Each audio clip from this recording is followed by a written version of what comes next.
The neon sign above the entrance read 11:58 p.m. when Nora Chen finally allowed herself to breathe. Her double shift at Moonflower had been brutal. 16 hours of navigating the dining room with practiced precision, translating orders between English and Korean, smiling through the bone-deep exhaustion that settled into her joints. Her feet screamed inside worn black sneakers, the same pair she'd been nursing for 8 months, because new ones weren't in the budget yet.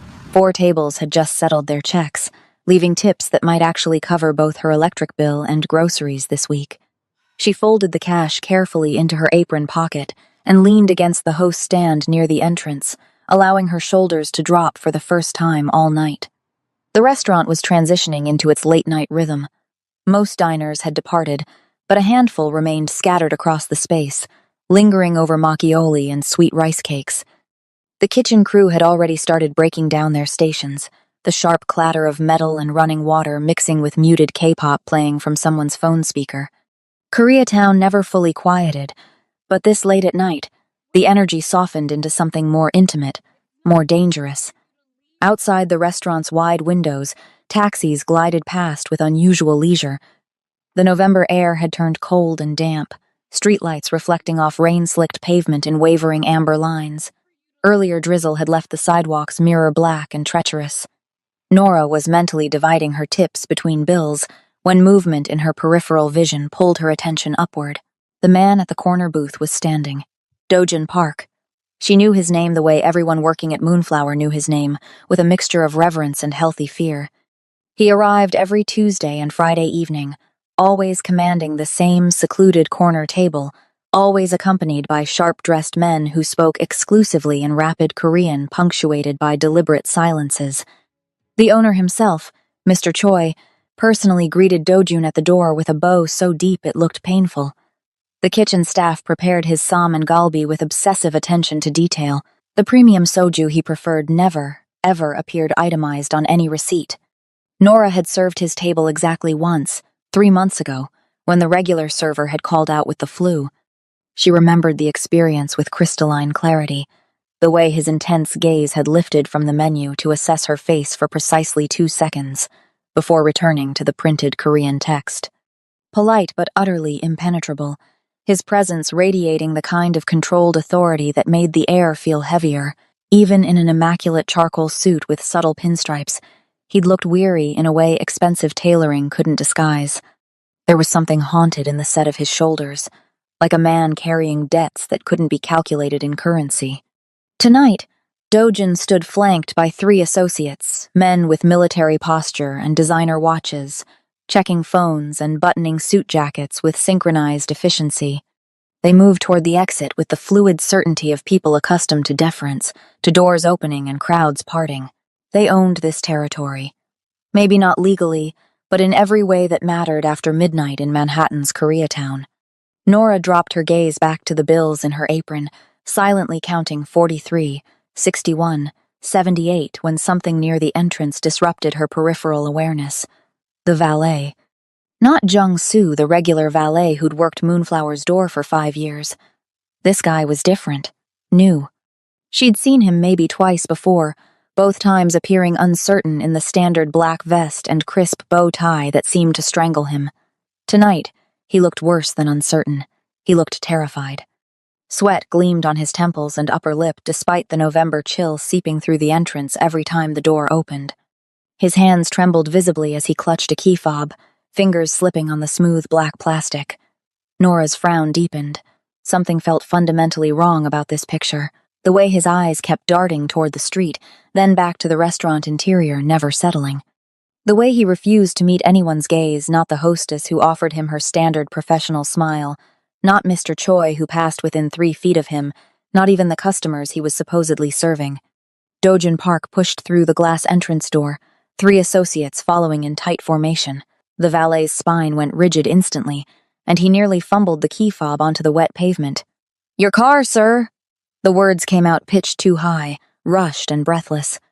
He was already moving, practically jogging toward the matte black Genesis G90 parked directly in front of Moonflower's entrance, positioned like a predator beneath the streetlight. Dojin followed at his characteristic measured pace. turning his head slightly to murmur something in Korean to the man on his right, words Nora couldn't distinguish over the ambient city noise.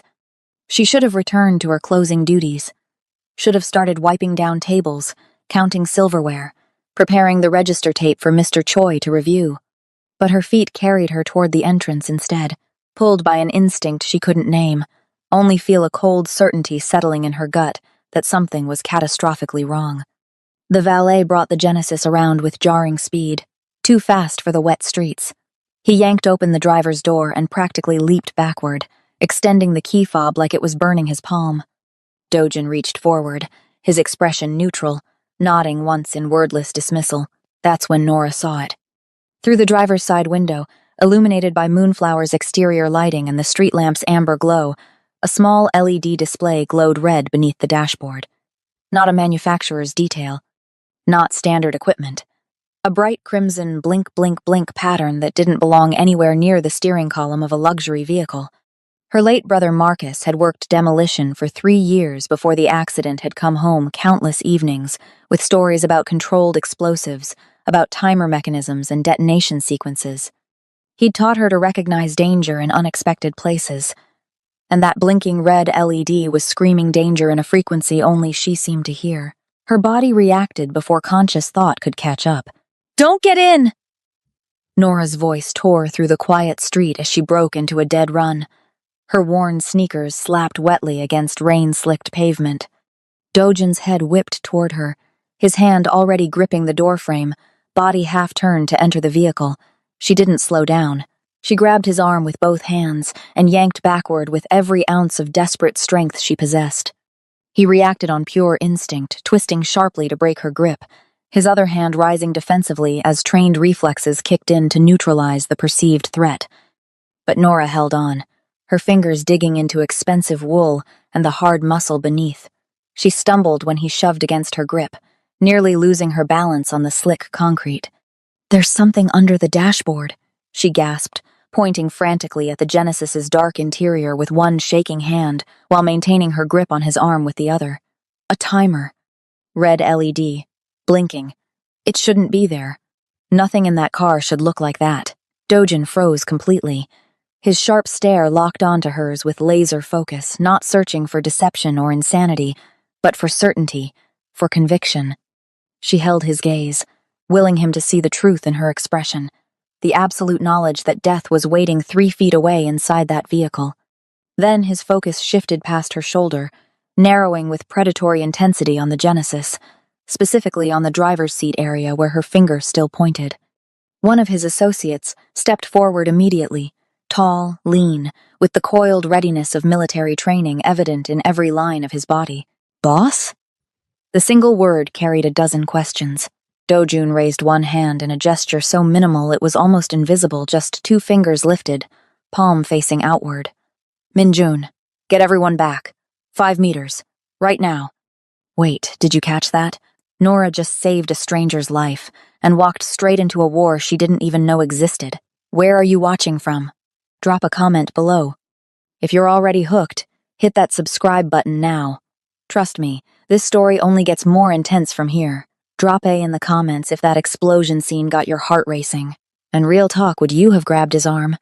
Or would you have minded your own business? Let me know below. Like this video and subscribe so you don't miss what happens next. This is just the beginning. Let's continue.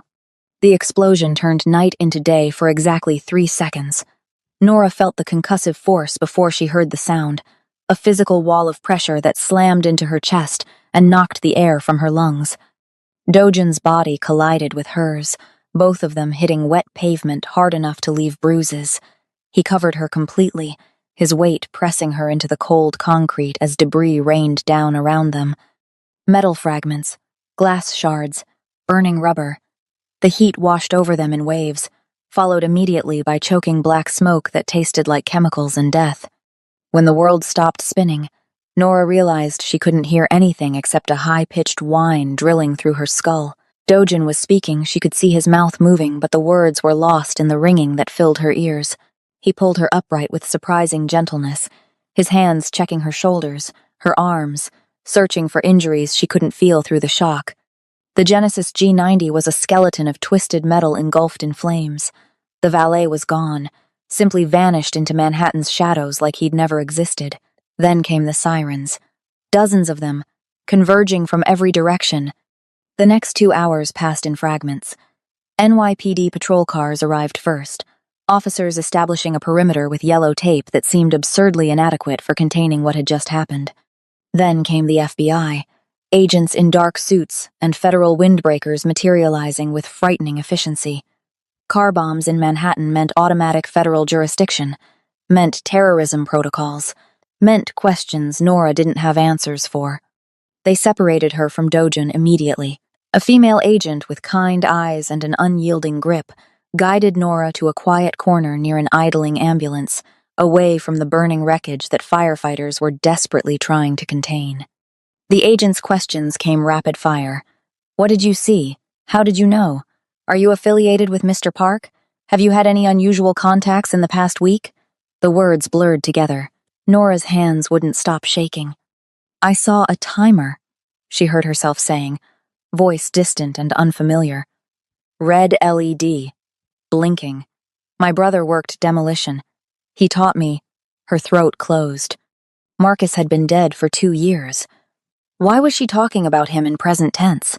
Minjun appeared beside her like a shadow given form. He was speaking to the FBI agent in low, urgent tones, flashing identification that made the woman's expression shift from interrogation mode to something more cautious.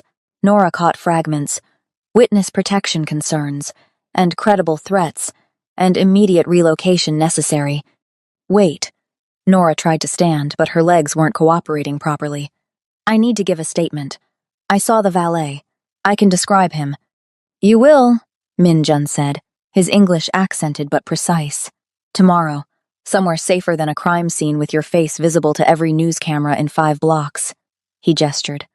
And Nora's stomach dropped when she saw the media vans already setting up behind the police perimeter, cameras with telephoto lenses pointed directly at them. Dojun materialized through the chaos, his designer suit torn at the shoulder, a thin cut above his left eyebrow bleeding sluggishly. He looked at Nora with an intensity that made her forget about the cameras, the agents, the burning car.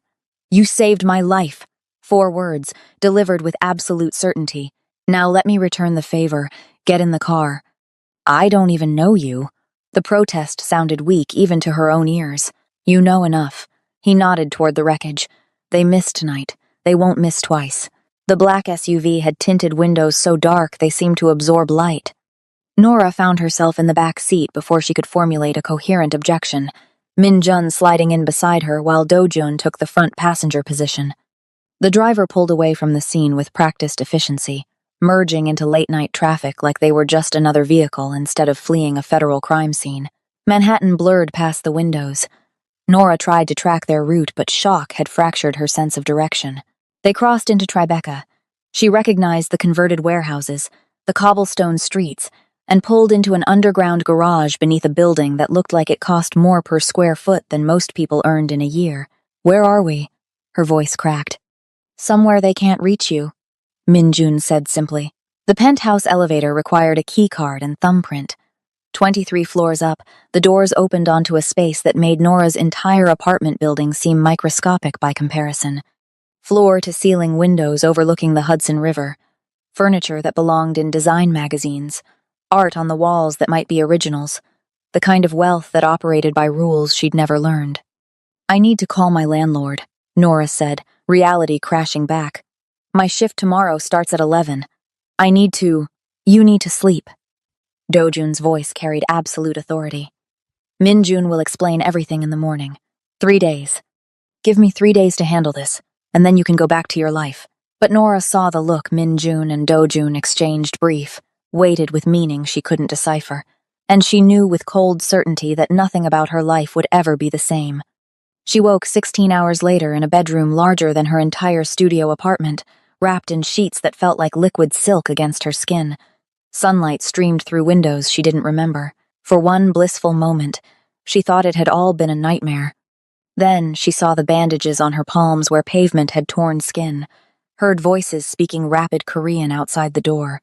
smelled expensive coffee and her own fear sweat still clinging to yesterday's clothes. Min Jun was waiting in the hallway, looking freshly showered and professionally concerned. "Good morning, Miss Chen. We need to talk about why you can't go home." He showed her the phone screen. Her face from Moonflower's security footage circulated through God knew what networks, text in Chinese and English beneath. $75,000. Alive preferred. Nora's legs gave out. Minjun caught her before she hit the marble floor. 3 days, she whispered. He promised 3 days. Minjun's expression was gentle but inflexible. That was before they put a bounty on your head. Now we don't know how long this will take. He helped her to a chair, his grip firm and oddly comforting. The valet from last night? Vanished. Probably a disposable hire who left the country within hours. The FBI has his description circulating through Interpol, but these people know how to disappear. He paused, letting that sink in. But Miss Chen? You're not leaving this building until we're certain you'll survive the attempt.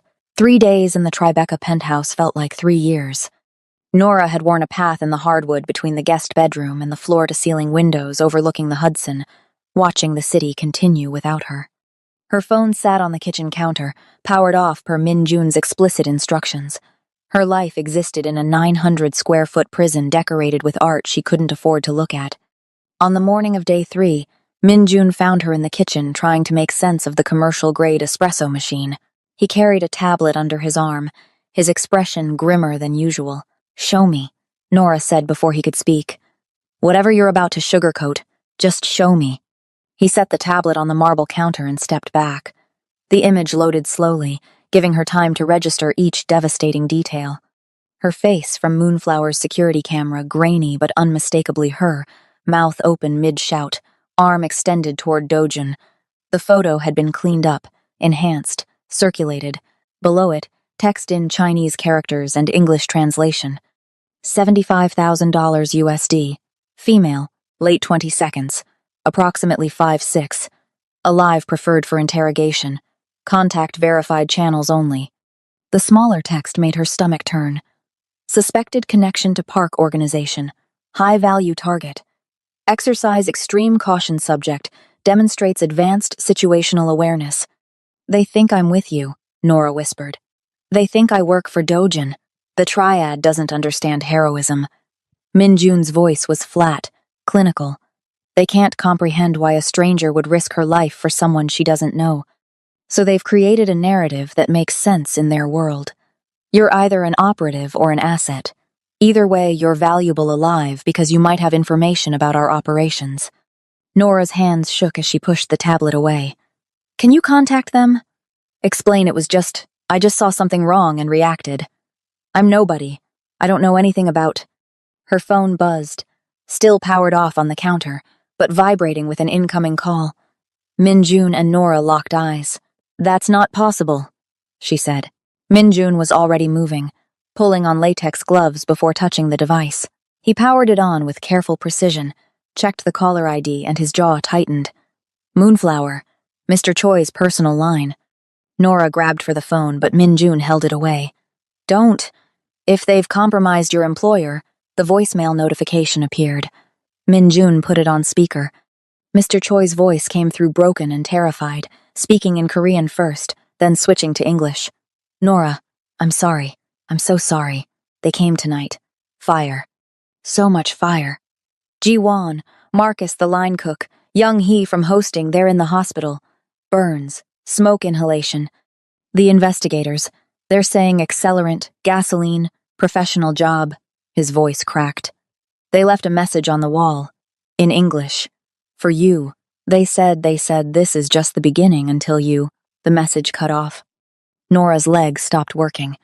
She slid down the kitchen cabinet to the floor, the imported tile cold against her spine. 3 people. 3 people are hurt because I grabbed someone's arm. 3 people are hurt because the triad are animals who use terror as currency. Dojin's voice cut through her spiral. She hadn't heard him enter, but he was there suddenly, crouching in front of her with that unreadable expression. "You saved lives that night. Don't let them twist that into something you need to feel guilty about."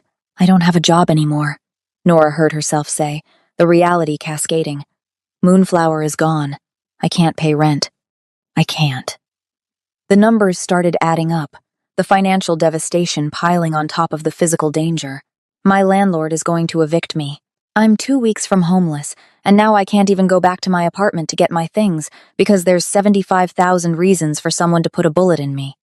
She started laughing, high and broken. 3 days ago, I was worried about making rent. Now I'm worried about staying alive long enough to be homeless. Dojin stood, disappeared into the kitchen, and returned with expensive whiskey in a crystal glass. Drink. Nora did. It burned perfectly, cutting through the hysteria. I need to do something with my hands, she announced, standing with sudden determination. Something I can control.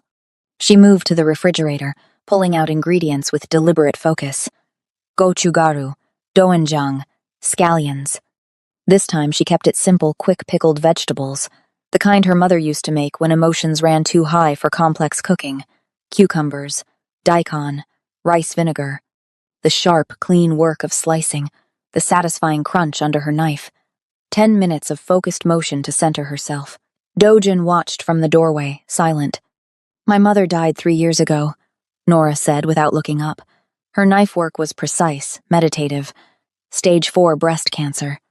By the time they caught it, treatment was just delaying the inevitable. The medical debt after insurance nearly destroyed us. My brother Marcus tried to help. Picked up extra demolition shifts, worked himself to exhaustion. Then the accident steel beam, faulty rigging, 30-second fall. She wiped her eyes with the back of her hand. I've been alone since I was 19, working double shifts, sending money I don't have to collection agencies, keeping my head down and staying invisible. That was the plan. Stay invisible. Survive. Maybe someday save enough to reopen my mother's jazz club. Ella's place. She lost it when the medical bills came due. I know, Dojin said quietly. Nora's knife stilled. What? I had you investigated the morning after the explosion. Standard protocol when someone saves my life or tries to kill me, I need to know which. He moved to the counter, pulled out his phone, and showed her a file with her name on it. Her entire life reduced to data points. Your mother Eleanor, Ella Chen, former jazz singer. Brother Marcus Chen, construction worker. Current debts across 3 collection agencies. Your mother's shuttered club on 127th Street. Nora's vision blurred with fury. You investigated me like I'm a criminal. I investigated you like someone in my world who needs protecting. Dojin's voice remained calm, infuriatingly rational. The Triad is expanding into Manhattan territories that Korean organizations have controlled for 30 years. This isn't random violence. This is war. And you saved the life of someone they very badly wanted dead. That makes you a player whether you want to be or not. He pulled something from his jacket pocket, a cashier's check, made out to the 3 collection agencies, the full amount. I can make your debt disappear with 1 phone call, Dojin said. Clear your burden completely. Let you start over. Nora looked at the check, at the amount that had strangled her for 3 years. Then she picked it up and tore it in half. I'm not some charity case, she said, voice steady despite the tears on her face. I survive on my own terms. That's what I do. Dojin studied her for a long moment, then nodded once. Admirable. Foolish, but admirable. He collected the torn check pieces. The debt makes you vulnerable, gives them leverage, but if that's your choice, I'll respect it. Min Jun burst through the penthouse door, phone pressed to his ear, face ashen. Boss, we have a problem. The Triad just hit your shipping warehouse in Red Hook. 5 men down, 2 critical. And they left something. He turned his phone screen.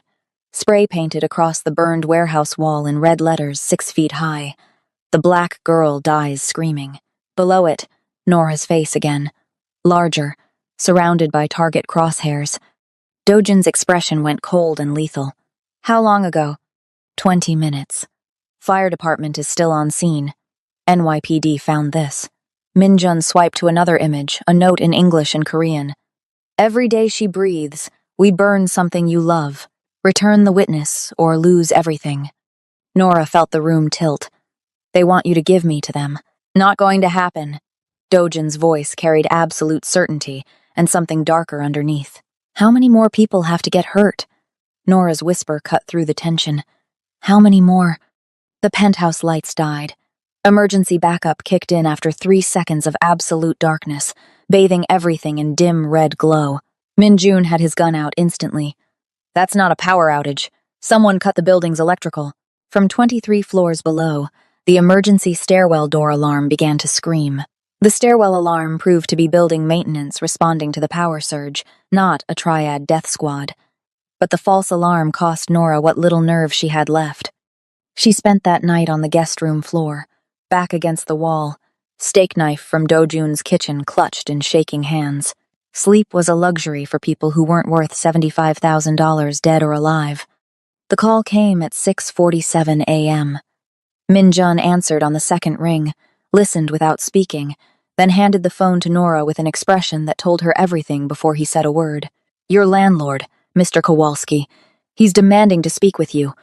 Nora took the phone with numb fingers. "Hello? Miss Chen." Mr. Kowalski's voice trembled with barely controlled fury.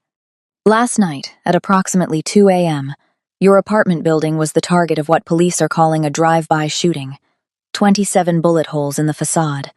Your studio apartment specifically was hit with 16 rounds. Your neighbor, Mrs. Patterson, is in the hospital with a heart attack from the trauma. Her grandson was sleeping on her couch, 6 years old. Miss Chen, 6. The phone nearly slipped from Nora's grip. "Is he? He's alive. They're all alive. No thanks to you." Mr. Kowalski's anger broke into something roar. "I don't know what you're involved in, and I don't want to know. But I've owned that building for 32 years, and I've never had guns fired at it. You're evicted. Effective immediately. I'm boxing up your belongings and putting them in storage. You have 1 week to arrange pickup before I dispose of everything." The line went dead. Nora sat motionless, the phone still pressed to her ear. A 6-year-old boy. She'd endangered a 6-year-old boy by existing in the wrong place at the wrong time. "I need to leave," she said, voice hollow. "I need to get far away from New York before someone else. Running makes you an easier target." Do-jun appeared in the doorway, looking fresh despite the early hour. No protection, no resources, no support network. The triad would find you within 72 hours, and you'd die alone. "Then what do you suggest?" "I have no job, no apartment, no money, no future." Nora's laugh came out broken. "I'm completely dependent on you, and I hate it. I hate every second of it. So change it." Do-jun moved into the room, commanding attention despite the quiet delivery. "Stop accepting charity and start earning your keep." "Doing what?" "I'm a waitress. I'm not qualified for—" "You're a cultural bridge." He cut her off. "You speak English natively. You understand American business customs. You've worked in service industries long enough to read people and situations. And you spotted a car bomb that 3 trained security professionals missed. That's not luck. That's intelligence and instinct." Nora stared at him. "You want to hire me?" "I want to employ you. There's a difference." Do-jun pulled out his phone, opened a document, and handed it to her. "Cultural liaison and American business strategist. $5,200, monthly salary. Health insurance. Legal contract through legitimate business entities. You'll advise on my American expansion operations, help navigate business culture differences, and use that sharp eye of yours to identify problems before they become catastrophic." Nora read the contract twice, searching for the trap, the hidden clause that would turn her into property. "Why?" "Because I need someone who understands both worlds and has no loyalty to either. Someone outside Korean hierarchy who can tell me the truth without fearing disrespect charges. Someone who saved my life and proved they have good judgment under pressure." He paused. "And because watching you destroy yourself with pride is wasteful when you could be useful instead." "Useful?" Nora repeated. The word should have stung, but somehow it didn't. Useful was honest. Useful was better than helpless. "I want it in writing," she said finally. "Every term, every expectation, and if I want to quit, I walk away clean. No obligations, no debts, no threats." "Agreed." Do-jun nodded. "Min-jun handles all legitimate business contracts. He'll have everything formalized by this afternoon." The contract arrived 4 hours later, dense with legal language but surprisingly straightforward. Nora read every word twice, looking for the invisible chains. Then she signed. The work started immediately. Dojin owned 3 Korean barbecue restaurants, 2 import-export companies, and a real estate portfolio spanning Manhattan and Queens. All legitimate, all documented, all carefully separated from whatever else he did in shadows. Nora dove into operational reports, customer feedback, financial statements. She discovered she had a natural talent for seeing patterns, for identifying where cultural misunderstandings were costing money and goodwill. 2 weeks in, Dojun took her to Hana Grill in Midtown. The head chef, a stern woman named Sun Hee, initially regarded Nora with barely concealed suspicion, a black outsider brought in by the boss, probably some affirmative action gesture. But then Nora started talking about the disconnect between what Korean customers expected and what American customers understood, about fusion possibilities that honored tradition while expanding appeal, about her mother's jazz club and how food could tell cultural stories without translation. "Your galbi is perfect technically," Nora said, watching Sun Hee work. "But you're losing non-Korean customers because they don't understand the experience. What if you offered a build-your-own Sam section on the menu with instructions? Make it interactive, educational. Let people feel like they're discovering something instead of being tested on knowledge they don't have." Sun Hee's knife paused mid-cut. She looked at Nora with new assessment. "You understand food culture. I understand being on the outside trying to find my way in." Nora met her gaze steadily. "I've spent my whole life bridging gaps I didn't build. This is just another bridge." Sun Hee smiled then. First genuine warmth Nora had seen from anyone in Dojin's organization. "Come back next week. We'll experiment." In the car heading back to Tribeca, Nora felt something unfamiliar blooming in her chest. Purpose, possibility, the sense that maybe she could build something real from this nightmare. "You're good at this," Dojin said, his voice carrying a note she couldn't quite identify. Not surprise, but something warmer. "Better than I expected. Don't sound so shocked," Nora replied, but she was smiling. "I'm full of surprises." Their eyes met in the rearview mirror, held a beat too long. Something electric passed between them, unspoken and dangerous. Dojin looked away first, jaw tightening. That evening, Minjun found Nora in the penthouse kitchen, reviewing restaurant reports on her new laptop, another tool of employment that had appeared on her desk. "Can I give you advice?" Minjun asked carefully. "Can I stop you?" He smiled slightly. "Boss doesn't let people close. Not since his wife died 4 years ago. Car accident, at least. That's what the official report said. But the timing was suspicious. He's been ice ever since." Nora's chest tightened. "Why are you telling me this?"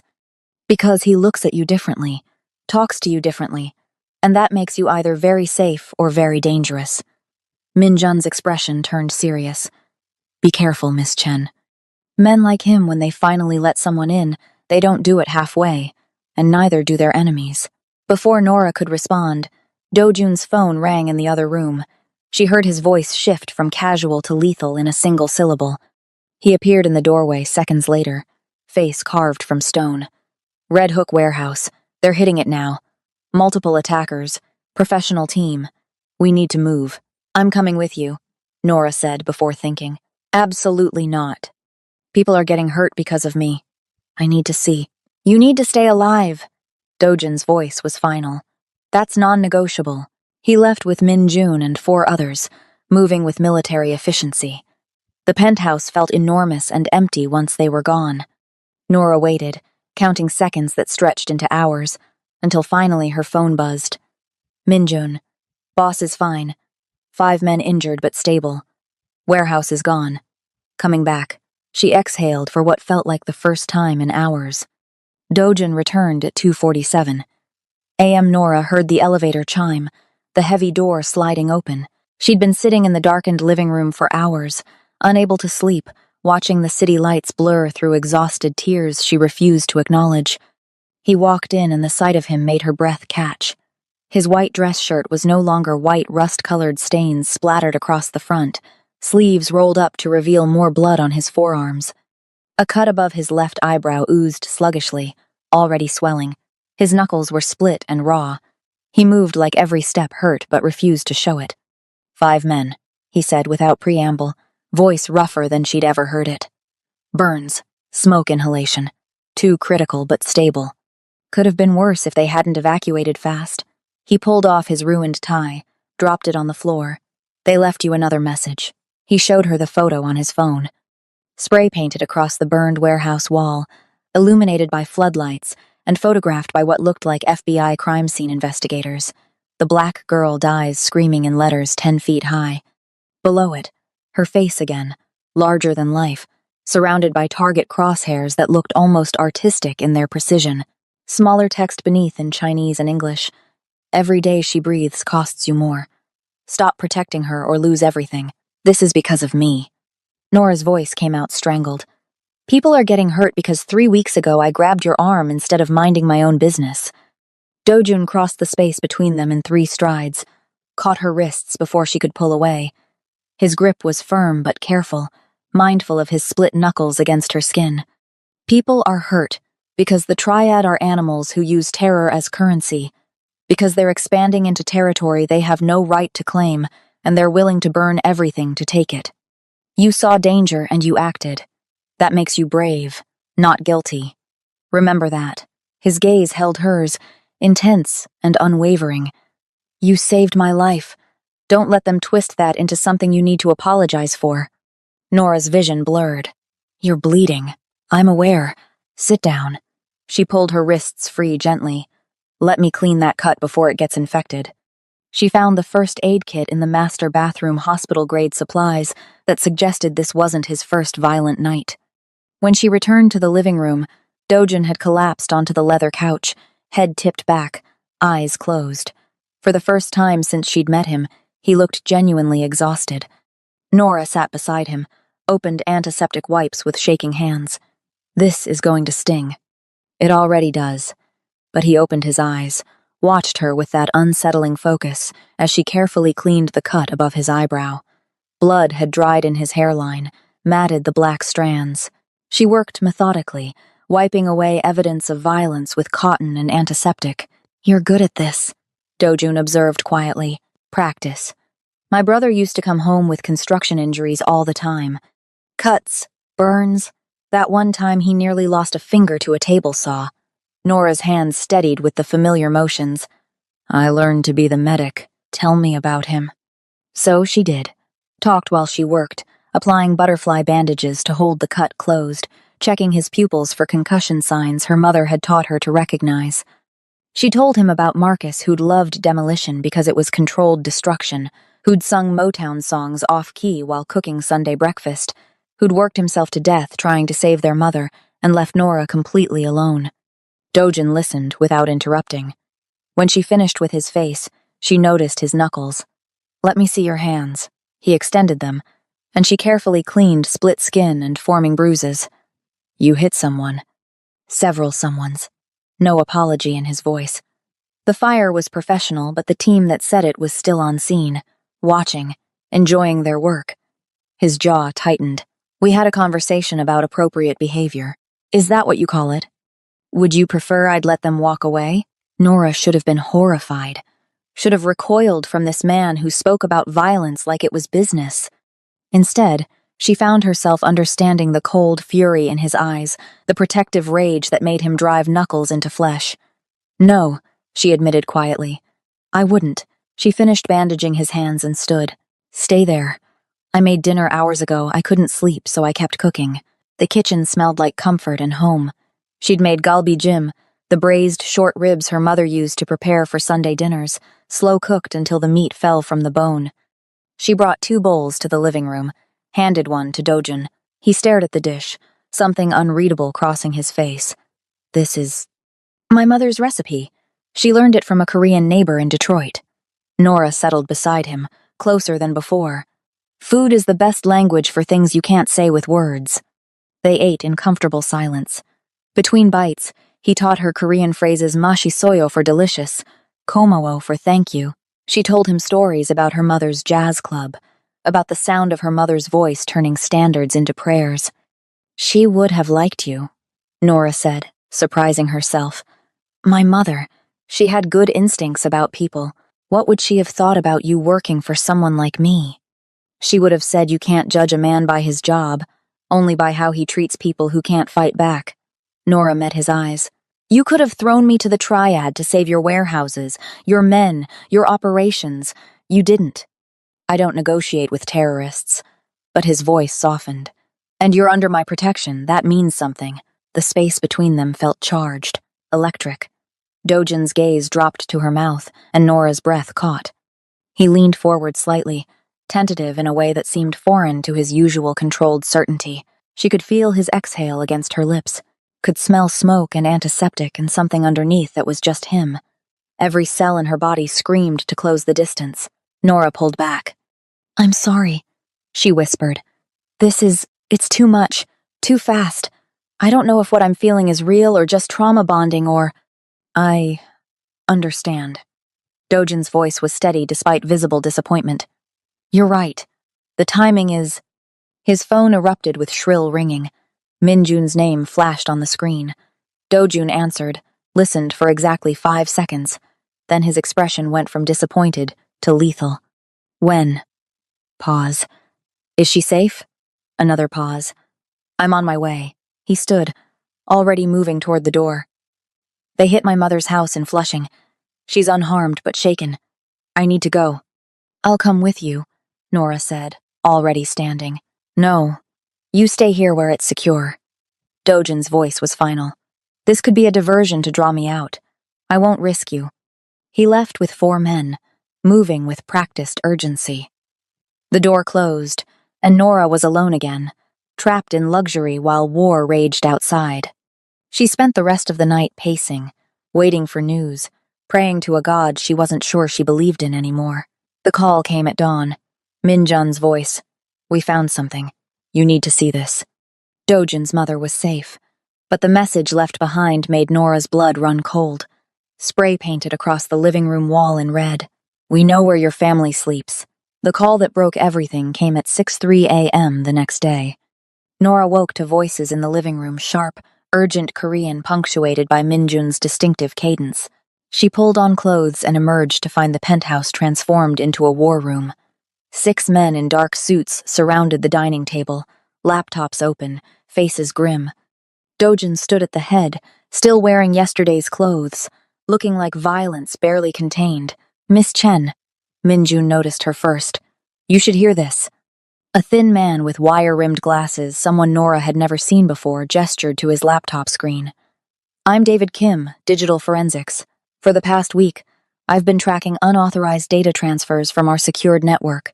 His English was precise, academic. Someone with high-level access has been systematically copying operational files and sending them to an encrypted server. He pulled up a cascade of code, timestamps, IP addresses. The encryption was sophisticated, routed through multiple proxy servers. But we traced the destination to a triad-controlled location in Flushing, and we identified the source device. David turned his laptop to face the room. On screen, a tablet registered to James Park. The temperature in the penthouse seemed to drop 10 degrees. That's impossible, one of the older men said in Korean, then switched to English. James has been with us for 12 years. He's family. He's also $240,000 in debt to a triad-controlled underground casino. David pulled up bank records, transaction histories, a financial portrait of systematic self-destruction. The gambling started 18 months ago. Small losses at first, then catastrophic. The triad offered him a deal, debt erasure plus 100,000 cash in exchange for intelligence on our operations.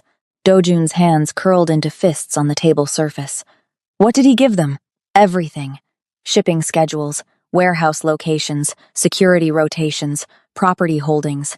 David's voice remained clinical, but his expression showed disgust. He enabled the car bomb by providing your routine schedule and vehicle information. He provided the warehouse location and guard shift patterns. David hesitated, glancing at Nora. He gave them Miss Chen's protection detail specifics, her location, building security protocols. Nora felt the floor tilt beneath her. James had smiled at her last week, had asked if she needed anything, played the concerned family member, all while selling her location to people who wanted her dead. Where is he now? Dojun's voice was deadly quiet. We picked him up 20 minutes ago. He's downstairs in the garage. Bring him up. The wait felt eternal. Nora counted her own heartbeats, watched Dojin's face become a mask of cold fury.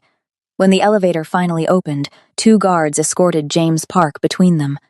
He still looked polished, pressed suit, styled hair, but fear had broken through the veneer. His eyes darted around the room, landing on Dojin with something between defiance and desperation. "Cousin," James started in Korean, then switched to English when Dojin's expression didn't change. "Whatever you think. I think you sold us to the Triad for gambling debts." Dojin's voice cut like glass. "I think you enabled an assassination attempt on my life. I think you gave them information that got 5 of our men hospitalized.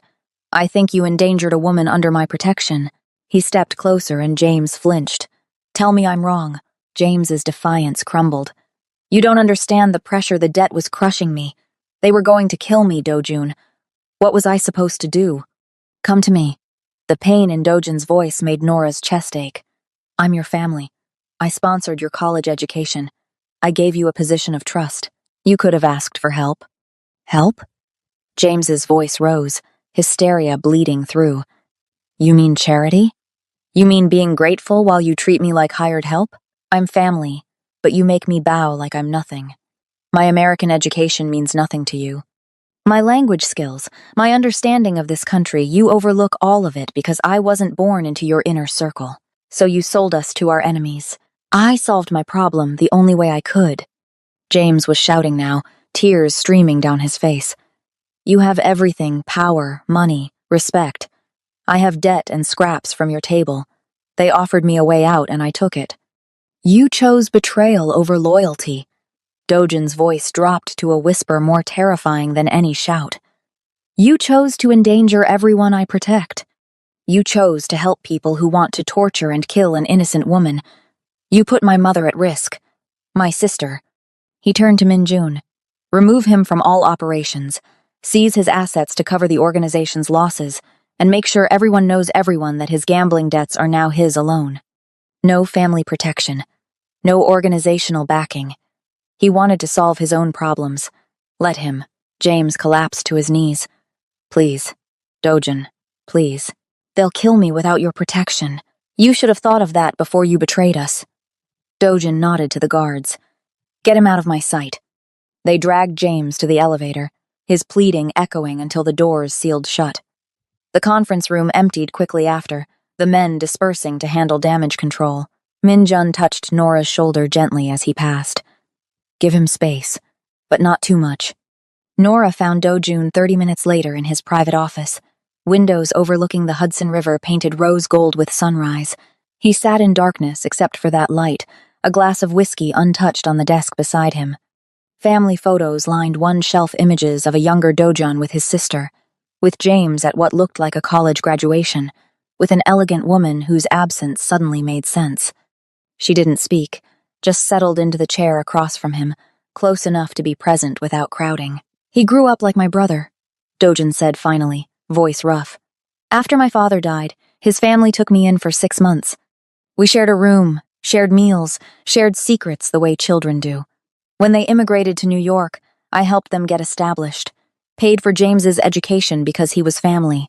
I'm sorry. I trusted him with everything."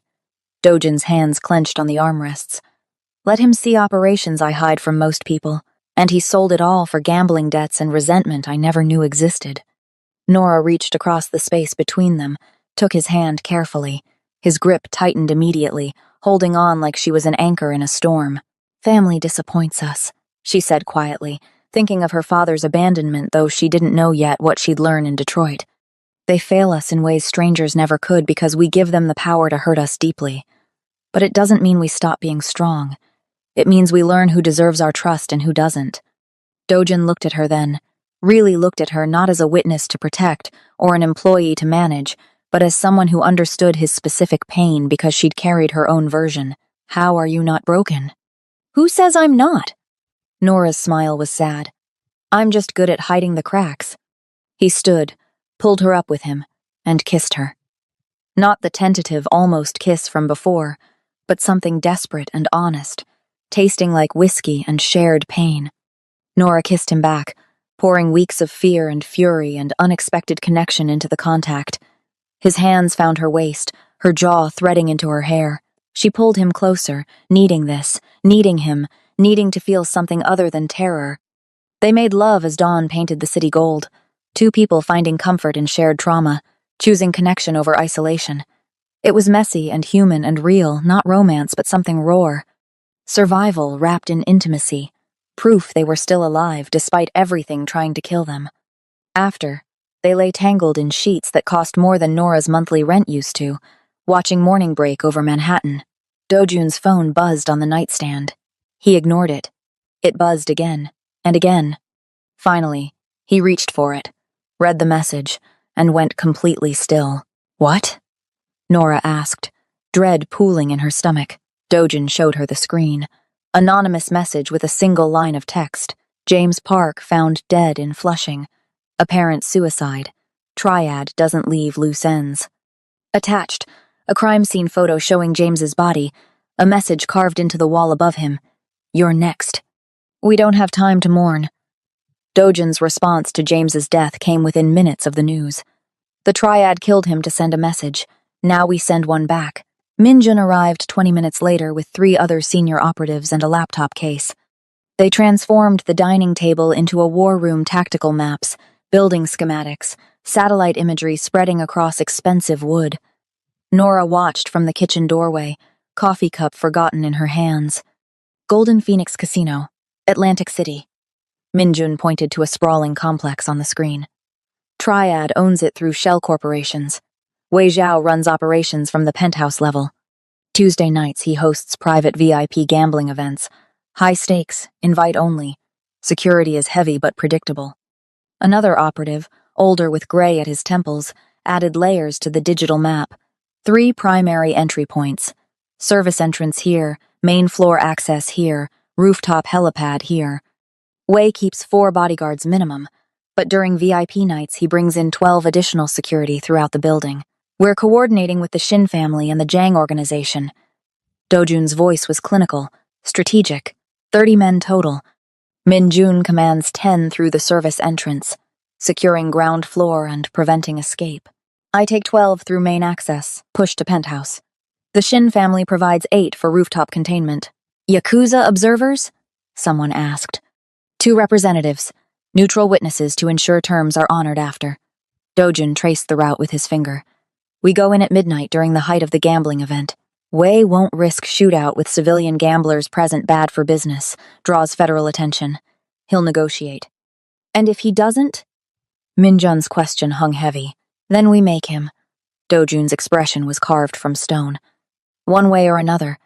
This ends Tuesday night." Nora set down her coffee cup with a sharp click. 6 pairs of eyes turned to her. "You're planning to storm a casino with 30 armed men." Her voice came out steadier than she felt. "People are going to die. Maybe dozens of people. And you're discussing it like you're planning a business acquisition." The room went silent. The operatives looked to Dojun, waiting. "Miss Chen makes a valid point," the gray-haired man said carefully. "Civilian casualties could. There won't be civilian casualties." Dojun interrupted. "We time it for a lull between games. Coordinate with our inside contact to evacuate VIP rooms under fire alarm protocols. This is surgical, not massacre. But people might still die." Nora moved closer to the table, to the maps that made violence look clean and organized. "Your people, Triad soldiers. Is this who you are? Is this who I'm becoming by staying?" Dojun stood, gestured for the others to leave. They filed out quickly. Minjun last, closing the door with quiet finality. "Yes." Dojun's honesty cut like glass. "This is who I've always been. I don't deal in abstract morality or comfortable ethics. I deal in survival and consequences. You chose to save me knowing nothing about me, not my name, not my world, nothing. Now you're upset about the aftermath of that choice." "I saved a life," Nora shot back. "I didn't sign up for gang warfare." "You didn't sign up for anything. You were conscripted the moment you grabbed my arm." Dojun moved closer, voice softening but losing none of its intensity. "The Triad won't stop. They've escalated past reason car bombs, kidnapping, arson, murder. Every day we wait, they hurt more people, burn more buildings. This isn't revenge, Nora. This is necessity. We end this or it ends us. Nora's hands clenched into fists. How many operations have been necessary over the years? How much blood is necessity worth? More than you want to know. Dojin didn't flinch from the question. I'm not a good man. I've done things that would horrify you, made choices that cost lives. My wife. His voice caught almost imperceptibly. She died because of this world, because someone wanted to hurt me and she was the easiest target. I won't make that mistake again. I won't lose someone else I care about because I wasn't willing to do what's necessary. The words hit like physical blows. The mention of his wife, the first time he'd spoken of her directly, made everything more real, more devastating. I'm complicit now, Nora said quietly. Just by being here, by working for you, by... She gestured at the rumpled sheets visible through his bedroom door. By being with you. I'm part of this. Yes. No sugarcoating, no gentle lies. You are... Nora moved to the windows, stared out at the city that didn't care about her moral crisis. If you're going to do this, I want to be there. Absolutely not. Not for the fighting. She turned to face him. For the negotiation. When you corner Wei Zhao, when you force terms, I want to be present. That's insane. You're not trained, not armed, not... I'm the reason this war started. Nora's voice strengthened. The Triad wants me dead or captured. Wei needs to see that I'm not cowering in some safe house. That I'm standing with you, making my own choices. Otherwise, this never ends. They'll always see me as a target instead of a person. Dojun stared at her like she'd suggested flying to the moon. You could die. One stray bullet, one aggressive bodyguard, one thing goes wrong. I could die in this penthouse if they breach security. I could die on the street if they find me. I could die 1,000 ways over the next decade living in fear. Nora met his gaze steadily. Or, I can walk into that casino and show them I'm not afraid. That I made my choice and I'm living with it. This isn't bravery. This is suicide with extra steps. Maybe. But it's my suicide to risk. She moved closer to him, close enough to see the war happening behind his eyes. You said I'm not a victim anymore. Prove it. Let me be there. Let me face this like an adult instead of hiding like a child. Dojun was quiet for a long moment, jaw working. Finally, you stay behind me at all times. Minjun assigns you a bodyguard who doesn't leave your side. First sign of trouble, you evacuate immediately. And you do exactly what I say when I say it without question. Deal. You're insane. Probably. Nora almost smiled. When do we leave? 9 p.m. We'll arrive at 11:30. Move at midnight. Dojin pulled her closer, pressed his forehead against hers. If this goes wrong, it won't. If it does, he continued firmly, Minjun has instructions to get you out first. Your life over mine, over anyone's. That's non-negotiable. Nora wanted to argue, but the look in his eyes stopped her. Okay. The afternoon crawled past. Operatives came and went, finalizing details Nora didn't understand. She tried to eat, but food tasted like ash. Tried to read, but words blurred meaningless. Tried to pretend she wasn't terrified. At 8:45 p.m., Dojin emerged from his bedroom in black tactical clothing, weaponry hidden but present. He looked like what he was, a man preparing for violence. Last chance to change your mind, he said. Nora stood, wearing dark clothes Minjun had provided, bulletproof vest, uncomfortable but necessary under her jacket. I'm not changing my mind. They left in a convoy 3 black SUVs with tinted windows. Nora rode with Dojin and Minjun, watching Manhattan give way to New Jersey highways, then Atlantic City's faded glamour. The Golden Phoenix Casino rose against the night sky, all neon and false promises. Dojin checked his watch. 11:47 p.m. 13 minutes. Nora's heart hammered against the bulletproof vest. She thought about praying, but couldn't remember any prayers that fit this moment. The SUV pulled into the service lot. 8 men emerged from the other vehicles, checking weapons with practiced efficiency. Minjun issued final orders in Korean. Everyone nodded, grim and focused. Miss Chen. A young operative materialized beside her, barely older than James had been, but his eyes held combat experience. I'm Jin Woo. I stay with you. Where you go, I go. Understood? Understood. 11:58 p.m. 2 minutes. Dojin's hand found Nora's for a brief moment. Whatever happens in there, know that I... Don't! She interrupted. Don't say goodbye.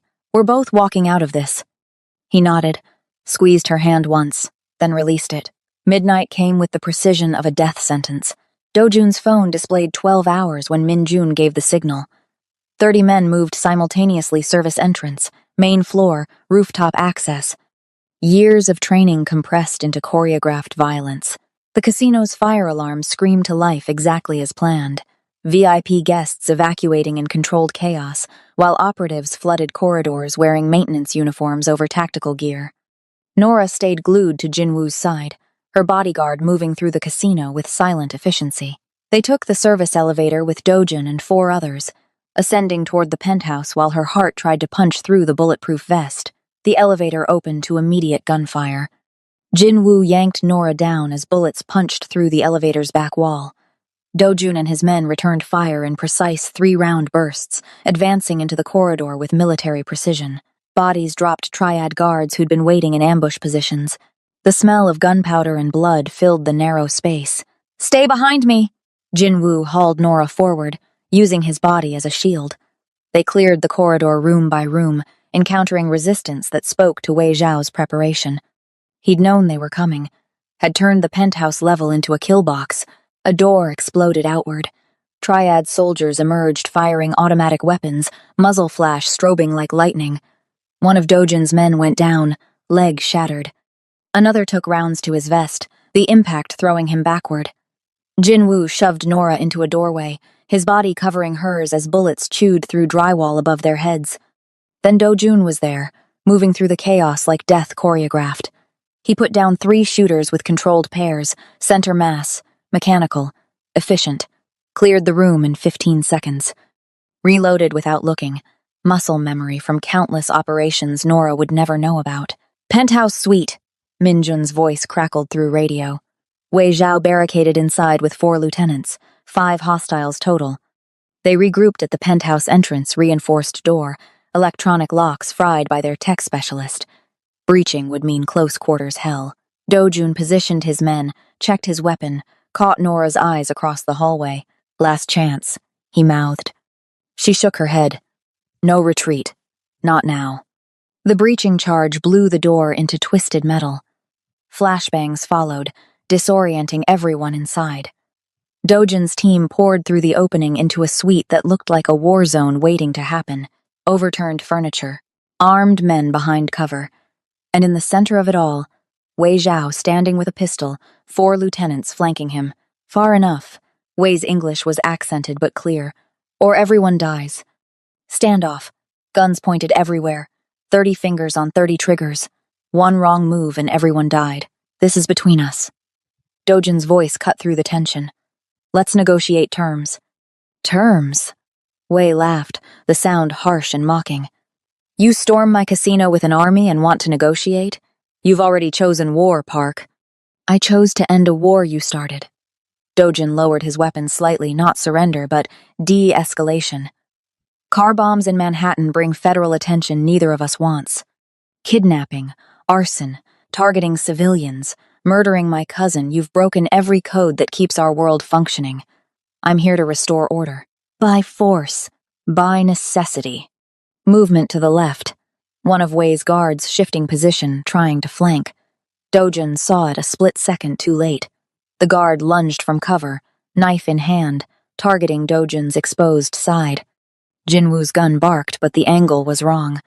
The blade caught Dojun above his right hip, punching through tactical clothing into flesh. Dojun dropped the guard with a point-blank shot, but the damage was done. Blood spread dark across his black clothing. He stayed upright through sheer will, weapon still raised, refusing to show weakness. Boss! Min-jun started forward. Hold position. Dojun's command came through gritted teeth. Nobody moves. Wei Zhao watched the blood drip onto his carpet with cold calculation. You're bleeding out, Park. Surrender the black girl and I let you leave alive. No. Nora's voice surprised everyone, including herself. She stepped around Jinwoo before he could stop her, moving into Wei's line of sight. I'm right here, but I'm not anyone's bargaining chip. Wei's eyes narrowed. You brought your woman to business? How American. Nora switched to Mandarin, the language Marcus's girlfriend had taught her during long evenings over dumplings and stories, the words coming back with surprising clarity. I'm the woman you failed to kill. The one who saw your car bomb and saved the man you wanted dead. Remember me? Wei's expression flickered surprise that she spoke his language, rage that she used it to mock him. 3 Korean families stand with me tonight, Dojun said, blood soaking his side but voice steady. Yakuza observers bear witness. You're isolated, Wei. Your casino is locked down. Federal agents will arrive within the hour because someone, he smiled without humor, triggered the silent alarm. You have minutes to accept terms or spend the rest of your life in American prison. The door opened. 2 men in expensive suits entered Korean, older, radiating authority. Behind them, 2 Japanese men with Yakuza tattoos visible at their collars. Witnesses, neutral parties who could verify agreements and ensure compliance. Wei's jaw tightened. He was trapped and he knew it. What terms? He spat. Dojun swayed slightly, but his voice remained iron. Complete withdrawal from Manhattan and New Jersey territories. Recognition of established boundaries. All contracts against Nora Chen permanently canceled, witnessed, and sealed in blood oath. You return to your operations in Queens, and we don't burn them to ash. And if I refuse? Federal agents find dead Triad soldiers and evidence of your illegal casino operations. Your organization fractures. Your superiors in China disown you to avoid international incident. And I make sure everyone knows you failed to kill 1 waitress despite months of trying. Dojin's smile was predatory despite the blood loss. Or you take the deal, save face, and live to operate another day. The counting room behind them was visible through open doors. Stacks of cash, millions in unmarked bills. Wei's empire displayed in currency. He looked at the money, at his cornered men, at the witnesses who would report this confrontation to every criminal organization on the eastern seaboard. Fine. The word came out like broken glass. I accept your terms. The Korean elders produced ceremonial knives. Wei Zhao and Do Jun each made small cuts on their palms, blood oath, witnessed by neutral parties, binding in the codes that governed their world. The Yakuza representatives took photographs, documenting the agreement for their records. Wei's men lowered their weapons. The standoff dissolved into tense peace. Minjun caught Dojun as his legs finally gave out. Get him to the car. Now. Jinwoo swept Nora toward the exit. Behind them, Wei Zhao stood in his ruined penthouse, watching them leave with murder in his eyes that he could no longer act on. The drive back to Manhattan blurred into nightmare. Dojun conscious but fading, Minjun applying pressure to the knife wound while barking medical instructions. Nora held his hand, willing him to stay awake, stay alive, stay with her. Dawn broke over Manhattan as they reached the Tribeca penthouse. A doctor was waiting someone on Dojun's payroll, no questions asked, no hospital records. But he assessed the wound and shook his head. He needs a hospital. This is beyond my... No hospitals. Dojun's voice was weak but final. Treat it here. I can stitch the external wound, but if there's internal damage, then I deal with it. Dojun's eyes found Nora's. No hospitals. No records. The doctor worked for 90 minutes. Nora assisted with shaking hands, following instructions, watching Dojun's face go white with pain he refused to show. Finally, the stitching was complete. Antibiotics administered, bandages secure, bed rest for 2 weeks minimum, the doctor ordered. Any fever, any increased bleeding, you're risking death. He left. Minjun disappeared to coordinate security. Jinwoo stationed himself outside the bedroom door. Suddenly it was just Nora and Dojun in the aftermath of survival. She helped him to the bedroom, careful of the stitches pulling at his side. His skin was clammy, fevered, blood loss taking its toll. She removed his ruined tactical clothing with gentle precision, cleaned the blood that had spread beyond the bandages, covered him with sheets that would probably never be white again. It's over, Dojun whispered, eyes closed. The blood oath is binding. Wei can't touch you now. You're free. Truly free. Nora settled beside him, her hand finding his. I don't know what freedom feels like anymore. You'll remember. Give it time. But lying there in the growing light, Nora realized she didn't want the freedom she'd had before. That terrified, isolated, struggling existence felt like someone else's life now. What comes next? She asked quietly. Dojin opened his eyes, looked at her with an intensity that burned despite his weakness. That's your choice. Always has been. She leaned down and kissed him gently. I choose this. I choose you. Whatever that means. He smiled. The first genuine smile she'd seen from him. Good. Because I love you. And I'm terrible at letting go of things I love. I love you too, she whispered. Even though it's complicated and dangerous and probably insane. Especially because of that. They stayed like that as morning light filled the room. Two people who'd found each other through violence and chosen to build something gentler from those ashes. 2 weeks crawled past. Dojin recovered in increments. Fever breaking, stitches holding, strength returning slowly. Nora stayed, officially to assist with business operations remotely. Actually because leaving felt impossible. She'd nurse him through nightmares, change bandages, bring soup he barely ate, and watch the scar form on his ribs' puckered flesh that would mark him forever. On day 15, he was finally able to sit up without grimacing. Nora brought breakfast on a tray juke, the rice porridge his mother had sent over, claiming ancient healing properties. I have something for you. Dojin pulled a manila envelope from his nightstand, handed it to her with steady hands for the first time in 2 weeks. Nora opened it carefully. Legal documents, dense with language she had to read twice to believe. Paid in full stamped across 3 collection agency letterheads. Every cent of medical debt from her mother's final illness. Gone. Erased. Cancelled. You said you wouldn't. Her voice broke. I said I'd respect your choice not to accept charity. Dojun's expression was gentle. This isn't charity. You've been working for me for 3 months. Earning salary. Demonstrating value. Consider this a performance bonus. Or back pay. Or whatever lets you accept it without feeling like you owe me. Nora stared at the documents through blurring vision. 3 years of crushing weight, of collection calls and garnished wages, of choosing between food and payments, just gone. She cried then. Really cried for the first time since watching her mother's casket lower into earth. Sobbed like something broken had finally been set free. Dojin pulled her close carefully, mindful of healing stitches, letting her soak his shirt with tears that tasted like grief and relief mixed together. There's more, he said when she could breathe again. He produced a second envelope. But this one might make you angry. The property deed inside made her stop breathing entirely. 127th Street, Ella's place, her mother's jazz club, the one that had been shuttered and sold when medical bills consumed everything. You bought my mother's club? I bought it, renovated it, and transferred ownership to your name.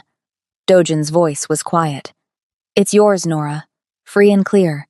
No strings. No expectations. What you do with it, reopen it, sell it, burn it down, that's entirely your decision. Why? The question came out strangled. Because you told me about it that first night. When you were cooking through trauma and sharing stories. You described that club like it was holy ground. He touched her face gently. This isn't about control. This is about honoring who you are and where you came from. Your mother built something beautiful. You deserve the chance to carry that forward or let it rest, but that choice should be yours. Nora looked at the deed, at her name printed in official legal text. Eleanor Ella Chen's dream, passed to her daughter like inheritance should work not through death and debt, but through intention and love. I don't know what to say. Then don't say anything. Just accept it. A week later, Nora stood outside her new apartment in Hell's Kitchen, small, 6th floor walk-up, 800 square feet that was entirely hers. Not luxury, not protection.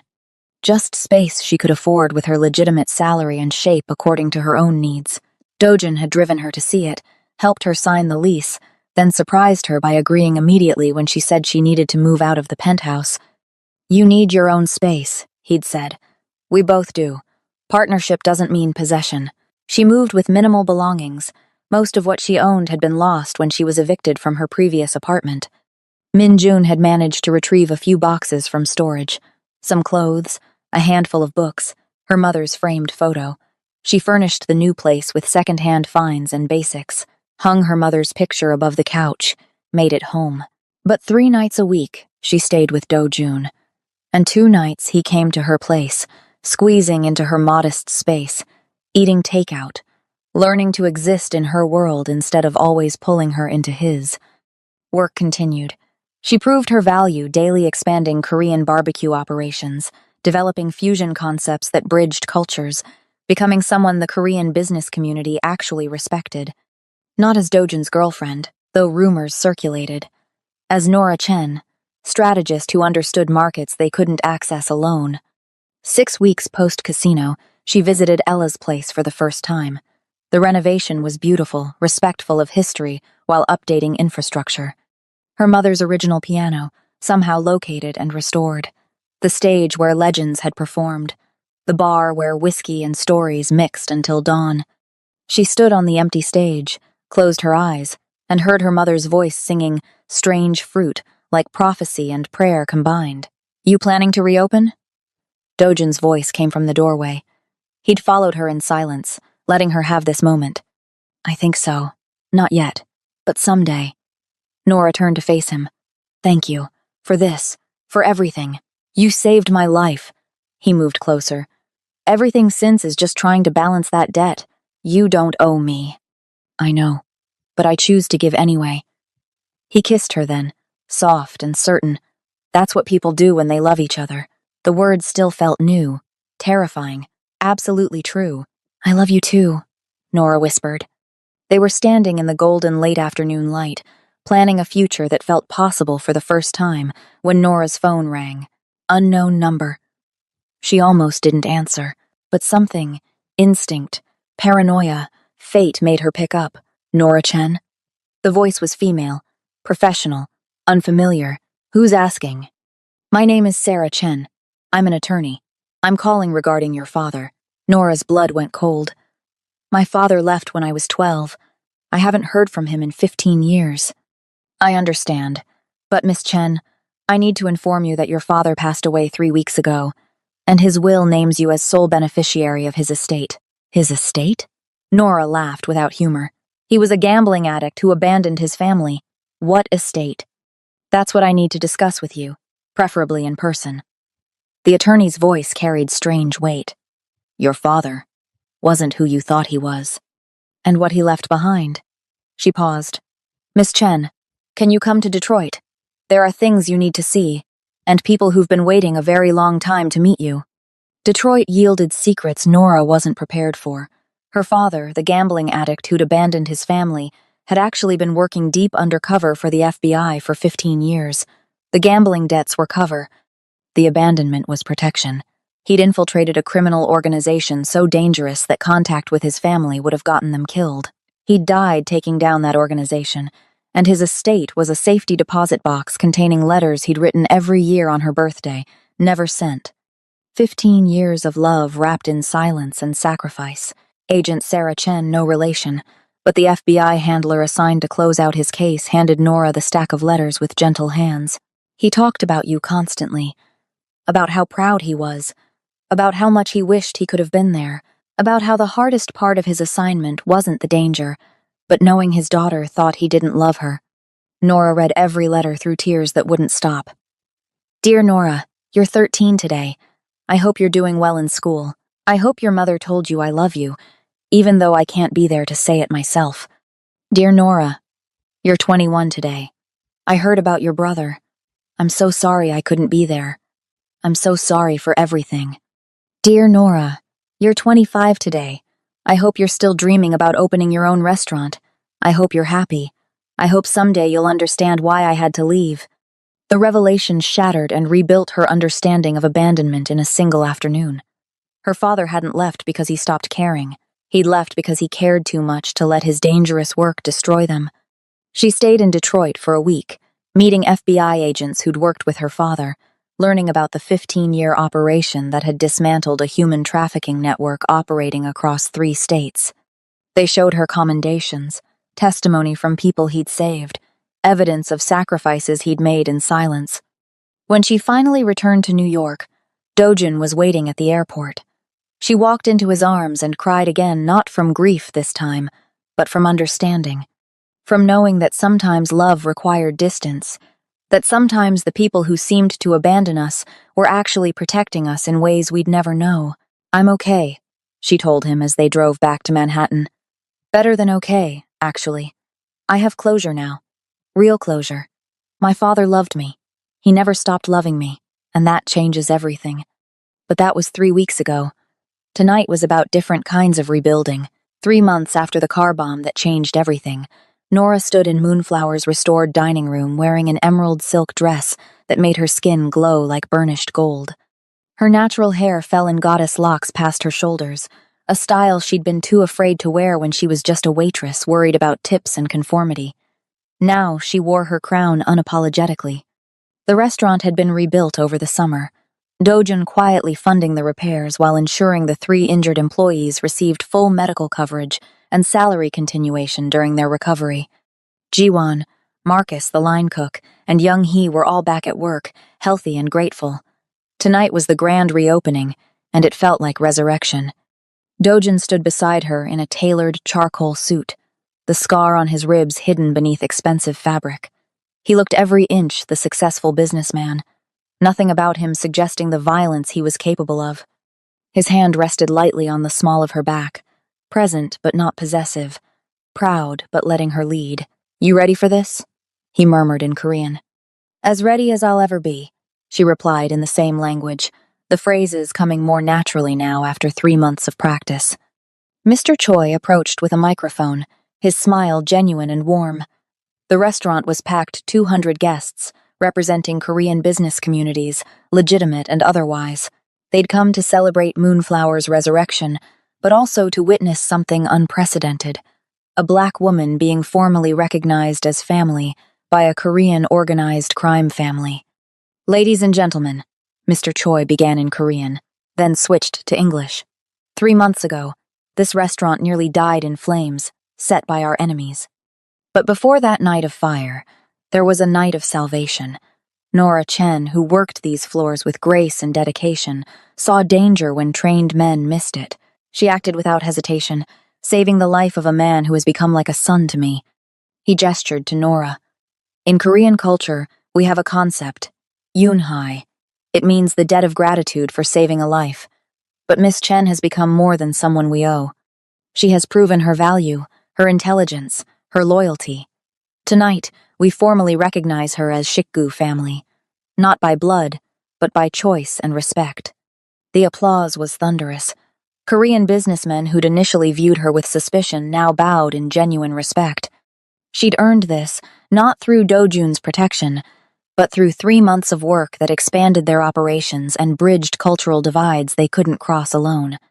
Nora accepted the honor with a short speech in careful Korean, thanking them for accepting an outsider into spaces typically closed to anyone not born into the culture. When she finished, elderly Korean women, the real power brokers in any community, approached to embrace her. One whispered in her ear, "Your mother would be proud." The words broke something open in her chest. They stayed for an hour, then slipped away as the celebration continued. Dojun's driver navigated them uptown, where a different kind of resurrection awaited. Ella's place glowed like a jewel against the night. The marquee her mother had commissioned in 1987, now restored to neon glory, announced, "Grand reopening, Ella's place, jazz and soul." 50 guests milled outside musicians, neighbors, old friends who remembered when Eleanor Chen's voice could make grown men cry into their whiskey. Nora stood on the sidewalk, looking at her mother's dream brought back from death, and felt Dojun's hand find hers.